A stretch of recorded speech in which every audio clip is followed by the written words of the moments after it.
The hydraulic drill bit screams against Mesozoic limestone at dawn, 4,300 feet below the South Rim observation deck, where a three-man track maintenance crew kneels over fractured railroad ties that shouldn't exist according to any Federal Railway Administration map printed after 1927. Foreman Michael Hendricks, 51 years documenting rail infrastructure for the Union Pacific successor companies, runs his gloved fingers along corroded steel that emerges from a rockfall older than his grandfather's career, the metal still bearing the stamp of Bethlehem Steelworks Pittsburgh Foundry Code, B-728. The October wind howls through the canyon corridors with that specific resonance engineers recognize as artificial geometry, spaces carved by human ambition rather than geological patience, and Hendricks knows before he radios dispatch that this morning has severed his life into before and after, sound of wind carrying distant echoes through stone chambers.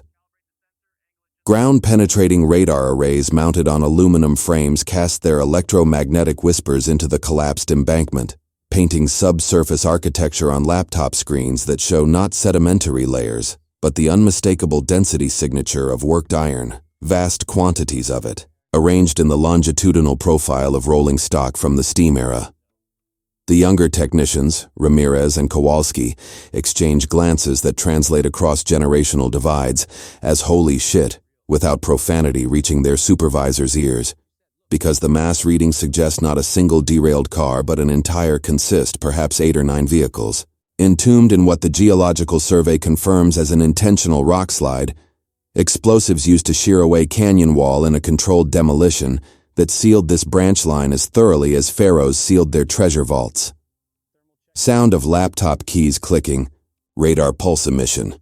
Thermal imaging cameras borrowed from Border Patrol operations reveal heat differentials that make no sense for inorganic material buried a century under Arizona stone. But Hendricks understands what he's seeing, the slow respiration of trapped air masses, pressure systems that develop their own microclimate in a sealed chamber, maintaining temperatures that inhibited the normal corrosion cycles that should have reduced any abandoned train to rust fragments and axle stumps decades ago. The thermal map looks like a dragon sleeping in its hoard, and that metaphor will prove more literal than any of them anticipate over the 72 hours it takes to excavate a human-sized access point through 300 tons of deliberately placed granite blocks. 4 seconds of absolute silence. Wind sound. The first breath of air that escapes the breech seal carries no moisture, just mineral dust and the ghost of coal smoke. A scent that hasn't existed in authentic form since diesel locomotives made the steam whistle obsolete in 1953. Hendricks descends first. Safety harness rated for 1,200 pounds of dynamic load. LED panels strapped to his chest, and helmet throwing 90,000 lumens into a darkness that swallows light like a living thing. The rope plays out through a belay device that clicks with metronomic precision as he drops past strata of Coconino sandstone and Hermit shale, geological textbook layers that frame his descent into what should be empty space, but instead reveals itself as a natural cathedral, a limestone cave system that some surveyor in the 1920s recognized as perfect camouflage for something that needed to vanish from official records and human memory simultaneously. Sound of rope through metal carabiner, boots scraping stone. The locomotive emerges from shadow like a monument to industrial theology, a Baldwin 462 Pacific configuration heavy freight hauler, serial number tracking to a manifest dated March 14, 1928, reported as scrapped in the official ledgers maintained by the Interstate Commerce Commission, but here resting on rails spiked into limestone bedrock, its boiler cold for 98 years but structurally intact. No significant oxidation beyond surface patina that actually preserved the original Brunswick green paint scheme, visible under century-accumulated dust. Hendricks plants his boots on ballast gravel that crunches with the specific acoustic signature of crushed granite, railroad-grade aggregate hauled into this cave at enormous expense, and he understands immediately that whoever orchestrated this concealment possessed resources that dwarf anything a regional rail company could marshal, resources that imply federal involvement or something darker, the kind of coordination that erases paperwork and witnesses with equal efficiency. Sound of bootsteps on gravel, echo in vast space. 8 cars trail behind the locomotive, and the configuration tells its own story to anyone fluent in the syntax of freight consists from the Prohibition era. 2 express mail cars with reinforced doors, 4 armored boxcars bearing the faded insignia of Railway Express Agency Secure Transport Division, and 2 cabooses that suggest a crew complement of at least 16 personnel. Vanished like smoke. No missing persons reports filed. No union inquiries documented. Just a hole in the historical record shaped exactly like this train. Kowalski reaches the cavern floor and immediately deploys a handheld XRF spectrometer, X-ray fluorescence sensor capable of analyzing elemental composition through solid barriers. And when he aims it at the first armored car's sealed loading door, the readout spikes into gold signature frequencies so pure and concentrated that he checks the calibration 3 times before accepting what the machine insists is true. Sound of electronic beeping, metal detector frequency. The armored cars bear custom-welded manganese steel plating, 1/2 inch thick, a specification that matches military-grade strong rooms from the Federal Reserve Bank of New York. And the lock mechanisms show evidence of cutting-edge 1920s engineering, time-delay bolt systems, and multi-key configurations that suggest paranoia elevated to the status of institutional policy. Hendrix radios for hydraulic rescue tools, the heavy equipment that firefighters use to peel vehicles open after highway catastrophes, because these doors were designed to withstand everything short of industrial explosives. And even with modern plasma cutters, the entry operation consumes 4 hours of careful work. Technicians sweating in a cave that maintains a constant 58 degrees Fahrenheit through some quirk of thermal equilibrium. The mountain itself acting as climate control for its own secret. Sound of hydraulic pump cycling, metal groaning under stress. The first door swings open on hinges that scream with rust-frozen protest, and the helmet lamps illuminate a cargo bay stacked floor to ceiling with wooden crates bearing the eagle and shield stamp of the United States Treasury Department, Philadelphia Mint Production Facility, each crate stenciled with weight specifications that average 480 pounds. And when Ramirez pries the first lid free with a crowbar, the contents answer every question while spawning 1,000 more. Gold bars rest in foam packing, each ingot conforming to the standard 400 troy-ounce specification, 12.5 kilograms of refined gold cast into rectangular forms measuring 7 inches long, 3 5/8 inches wide, 1 3/4 inches thick, and stamped with serial numbers, purity ratings of .99999 fine, and dates ranging from February through March 1928. Sound of wood splintering, foam packing rustling. 400 bars distributed across the armored cars total approximately 5,000 kilograms of gold, 1,607 troy ounces each, yielding a mass of precious metal that at current commodity prices exceeds $2.4 billion. But the true value transcends market quotations because this gold never entered circulation, never appeared in Federal Reserve accounting, exists in some limbo between official reality and the underground economy that powered criminal empires through the Prohibition years when alcohol was contraband and gold ownership was legal tender for anything from murder to political office. 4 seconds of absolute silence. Distant water dripping on stone. Hendrix photographs the serial numbers with a camera system that timestamps and GPS tags every frame, building an evidentiary chain that will withstand the scrutiny he knows is coming. Because gold on this scale doesn't disappear without powerful people noticing. And the fact that nobody came back for it in nearly a century suggests either everyone who knew about the shipment died, or the recovery operation became impossible for reasons that transcend mere logistics. The locomotive's cab reveals partial answers, a logbook in the engineer's footlocker written in a steady hand that deteriorates into frantic scrawl over the final entries dated March 19th, March 20th, then nothing, just blank pages and silence.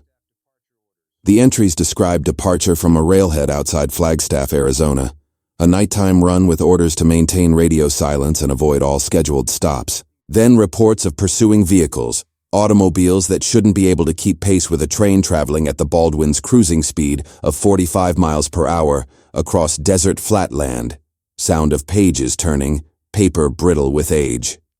The engineer wrote that men were firing at the train from trucks driving parallel to the tracks, Thompson submachine guns, and Winchester rifles, that one of the mail car guards had been hit, that they made the decision to divert onto this unmarked branch line because the pursuers seemed to know the main route, seemed to be coordinating an ambush at the Colorado River crossing, where the tracks narrowed to a single span bridge that would trap them between gunfire and a 300-foot drop into the rapids. The final entry reads simply, "We're sealing ourselves in. If you're reading this, tell my wife I died doing my duty. The gold stays here until legitimate federal authority comes to claim it. We will not surrender it to thieves." Sound of leather logbook closing. The sealing process becomes evident when Ramirez discovers the detonator assembly in the second caboose, a custom-rigged system connected to dynamite charges placed in the cave's entrance tunnel, enough explosive power to bring down the ceiling in a controlled collapse that would look exactly like a natural rockfall to any geological survey, and the triggering mechanism shows signs of use, meaning someone in this crew made the decision to pull that lever, to bury themselves and the cargo, rather than allow it to fall into the wrong hands, a choice that echoes through the decades with the weight of men who valued duty over survival, in an era when such values still commanded respect rather than cynical dismissal. Sound of corroded metal being moved, dust falling. The bodies are absent, which presents its own mystery, because 16 men couldn't simply walk out through 300 tons of collapsed tunnel, yet no skeletal remains occupy the train cars, the locomotive cab, the cabooses. Nothing except empty coffee cups and personal effects that suggest ordinary human presence right up until the moment everyone vanished. Kowalski discovers a possible answer when his thermal camera reveals a secondary passage at the cave's rear wall, a natural fissure widened by hand tools, just barely large enough for a human body to squeeze through, leading into the canyon's labyrinthine cave system that honeycomb the limestone layers like Swiss cheese, passages that could lead anywhere or nowhere, that could have offered escape or simply postponed the inevitable death by dehydration and darkness. 4 seconds of absolute silence. Sound of wind from deep cave system. The logistical challenge of extracting $2.4 billion in gold from a cavity 4,000 feet below the canyon rim and accessible only through a cave mouth wide enough for a single human being tests the limits of modern industrial engineering in ways that the original concealment operation never anticipated. Because whoever hid this train assumed they'd return with proper equipment and adequate time, not that they'd need to reverse engineer the entire operation under the scrutiny of federal authorities who arrive within 24 hours of the discovery, going up the chain of command to Bureau of Land Management supervisors, who escalate to Homeland Security, who involve the Treasury Department, who suddenly remember that yes, there are unexplained discrepancies in gold reserves from the late 1920s that accounting teams attributed to clerical errors, because the alternative explanations led to questions nobody wanted answered during the Herbert Hoover administration's final chaotic months before the Great Depression made gold seizures official government policy. Sound of helicopter rotors approaching. Radio chatter. The extraction team assembles equipment that reads like a catalog of extreme engineering solutions. A custom-fabricated diamond wire saw capable of cutting through the limestone ceiling to create a vertical shaft. A hydraulic crane system anchored to the canyon rim with foundation bolts drilled 40 feet into solid rock. Lifting cables rated for 200 tons of load with safety factors that assume worst-case scenarios like sudden windstorms or cable fatigue. And a climate-controlled container system to transport gold bars without exposing them to rapid temperature changes that could trigger metallurgical stress fractures in metal that's been stable at 58 degrees for 98 years. The budget for the operation reaches $80 million before the first gold bar reaches the surface, and Treasury officials justify the expense by pointing out that recovering even 1% of the total value would cover costs, while the historical significance transcends any monetary calculation. Sound of diamond saw cutting stone, debris falling. Each gold bar requires individual handling because the foam packing has degraded to powder and the wooden crates split apart when lifted. 2-person teams wearing Kevlar gloves and climbing harnesses manually transferring ingots from train car to transport cage, a process that consumes 3 weeks of 16-hour shifts and generates enough documentation to fill a small library. Chain of custody forms and photographic evidence and metallurgical analysis, confirming that yes, this is United States government property. Yes, it matches the specifications for gold refined at Philadelphia Mint Facility 3B during the winter of 1928. And yes, the serial numbers correlate with a shipment that officially never existed. allocated to a destination that official records insist was fictional, part of a deep state operation that predated the concept of deep state by several decades, but functioned according to identical principles. Sound of metal on metal, equipment beeping. The locomotive itself presents an artifact of such historical importance that the Smithsonian Institution negotiates to claim it for permanent exhibition, but removing a 70-ton steam engine from a cave through a hole in the ceiling proves more difficult than extracting the gold, requiring partial disassembly of the boiler, decoupling of drive wheels, cutting away of the coal tender, a delicate autopsy performed with plasma torches and hydraulic jacks, while structural engineers monitor the cave's stability with an array of seismometers that detect every microfracture, every stress redistribution, because the mountain has held this secret for nearly a century and seems reluctant to surrender it without extracting some final toll. 4 seconds of absolute silence, sound of rock settling, mountain groaning. The identities of the pursuing gunmen never enter official documentation, but research into newspaper archives from March 1928 reveals a pattern of curious silences. Stories about gang warfare in Chicago that stop mid-sentence, editorials about federal corruption that disappear from later editions, and one particularly revealing gap in the Arizona Republic's daily publication schedule, where March 21st is simply missing, no edition printed, no explanation offered, just a hole in the newspaper record that aligns perfectly with the date when this train and its crew vanished from documented reality. Hendricks assembles a private file of these anomalies, names that appear in peripheral mentions then disappear, bank accounts that show unusual transaction patterns then close without explanation, and he recognizes the signature of a cover-up orchestrated at levels where consequences include not just career destruction but actual mortality, because gold on this scale attracts predators who operate beyond the reach of conventional law enforcement. Sound of paper files being stacked. The final accounting reveals that all 400 bars are present, not one missing despite the opportunity for theft being immense, suggesting either extraordinary integrity among the extraction team or surveillance so comprehensive that nobody dared pocket even a single ounce, and Treasury officials never clarify which factor deserves credit, preferring to focus on the recovery success while avoiding questions about why this shipment was traveling in secret, who authorized its movement, and where it was originally destined before the pursuit began. The official statement describes the discovery as historically significant and thanks the maintenance crew for their diligence, while strongly implying that further public discussion would not be appreciated by agencies capable of making appreciation a matter of professional survival. Sound of official press conference. Cameras clicking. Hendricks receives a bonus payment that exactly matches his annual salary and a transfer to a desk position in Omaha, Nebraska, where his expertise in historical rail infrastructure will be valued in contexts that don't involve billion-dollar secrets or questions about what really happened in American West during the years when prohibition made criminals rich and desperation made federal agents reckless.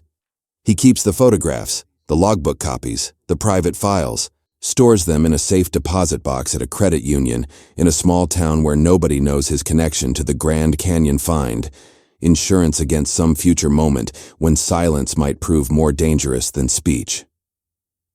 Sound of safe deposit box closing, lock clicking. The train's engineer, identified through dental records cross-referenced with labor union documentation as Michael Duran, receives a posthumous commendation from the Department of Transportation, a ceremony attended by 3 elderly relatives who never knew what happened to their ancestor, but always refused to believe he abandoned his responsibilities.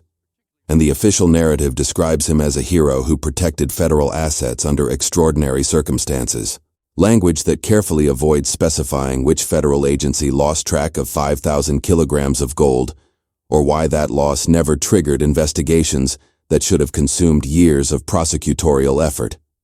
4 seconds of absolute silence, sound of wind across empty desert.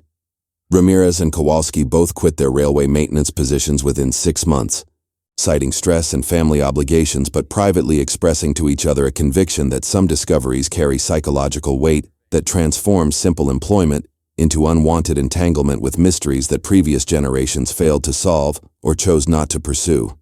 They remain friends, meet occasionally for drinks in Phoenix bars, where they carefully avoid discussing the cave, The gold, the locomotive. But their silence speaks volumes about experiences that transcend normal professional boundaries and enter territory where conspiracy and truth become indistinguishable. Because the evidence supports multiple narratives, and the people who could confirm the accurate version are either dead or invested in maintaining official fictions. Sound of bar ambient noise. Glasses clinking. The cave remains sealed after the extraction concludes, reinforced with concrete bulkheads and steel gates that bear warning signs about unstable geology and toxic gas concentrations. Bureaucratic language that discourages curiosity while avoiding direct prohibition, because outright forbidding access would generate exactly the kind of attention that agencies prefer to avoid. Hikers occasionally report strange acoustic phenomena in that section of the canyon. Sounds like metal wheels on rails echoing from stone walls. But park rangers attribute these reports to wind patterns and audio pareidolia, the human tendency to impose pattern recognition on random noise. Explanations that satisfy most questioners while leaving a residue of doubt among those inclined to distrust official reassurances. Sound of wind through canyon, distant metallic echo. The $2.4 billion in recovered gold enters Fort Knox storage facility in Kentucky, melted down and recast into standard 400-ounce bars that bear current year dates and show no trace of their 1920s origin. Except in Treasury Department archives, where a classified addendum to the annual Gold Reserve Report notes the repatriation of historic assets without elaborating on which history deserves mention or why those assets required repatriation from a location that official maps insist never hosted federal operations of any kind. The metal itself remembers nothing. Gold being chemically inert and geologically patient, content to wait in underground vaults or mountain caves with equal indifference, valuable only because human beings agree to assign value. A social contract that depends on trust in institutions that sometimes prove less trustworthy than the metals they're supposed to safeguard. Sound of vault door closing, multiple locks engaging. Hendricks visits the canyon once more before his transfer becomes effective, stands at the South Rim observation point where tourists photograph sunsets and hawks ride thermal currents, and he looks down into the layered geology that concealed a secret for 98 years, considers how many other secrets might rest in similar darkness, waiting for maintenance crews or hikers or geological surveys to stumble across evidence that rewrites accepted narratives about power and corruption and the sacrifices made by ordinary people in service to extraordinary circumstances. The wind carries no answers, just the eternal patience of stone shaped by water and time. And Hendricks understands finally that some questions exist not to be answered, but to be carried.